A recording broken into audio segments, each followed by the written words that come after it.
In the heart of Alabama, a chair the color of a highway line waited in silence.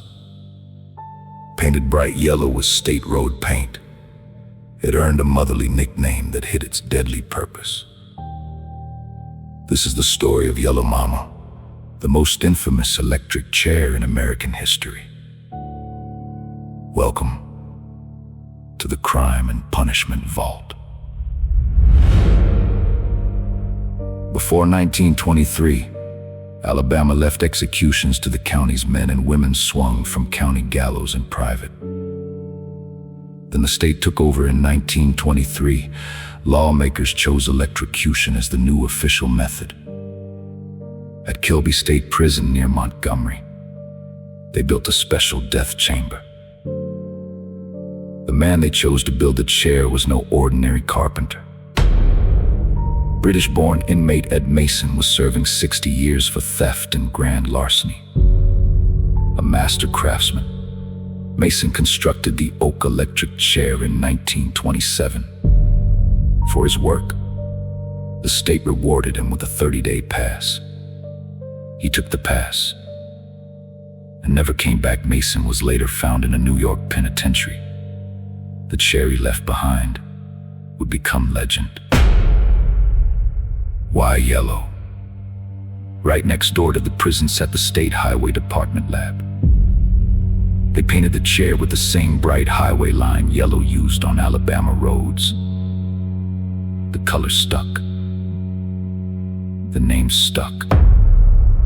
Yellow Mama was born.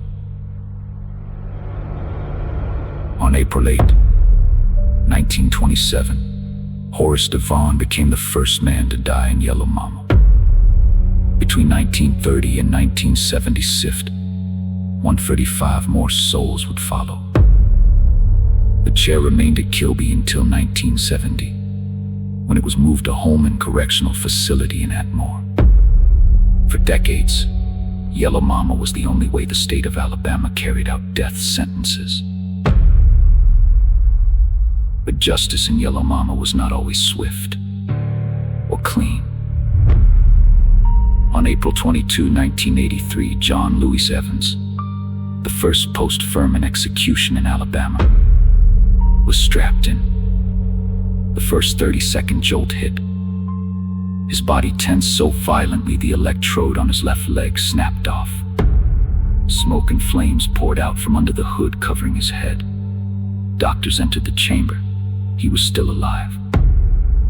Ignoring desperate pleas from his lawyer, they delivered a second jolt, then a third. It took 24 minutes and 3 attempts for John Evans to die. His body was left charred and smoldering. 6 years later, in 1989, Horace Dunkins, a man with an IQ of 69, sat in the same chair. The first jolt only knocked him unconscious. Warden Charlie Jones later admitted the electrical jacks had been reversed. Not enough voltage reached the chair.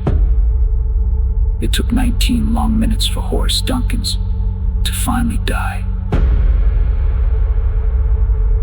The last person to meet Yellow Mama was Lynda Lyon Block on May 10, 2002. She was executed for murder. Just weeks later, Alabama changed the law. Inmates could now choose between lethal injection or electrocution.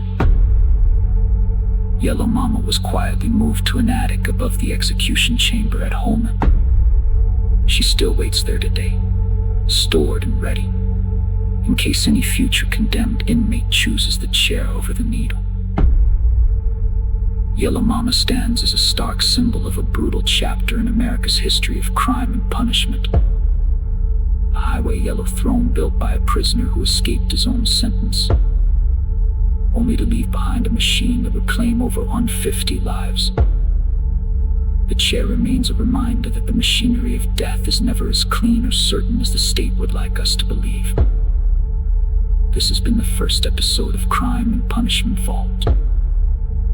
If you want more stories of infamous execution devices, botched justice, and hidden death row history, hit subscribe, turn on notifications, and join the vault. Next time, we open another door.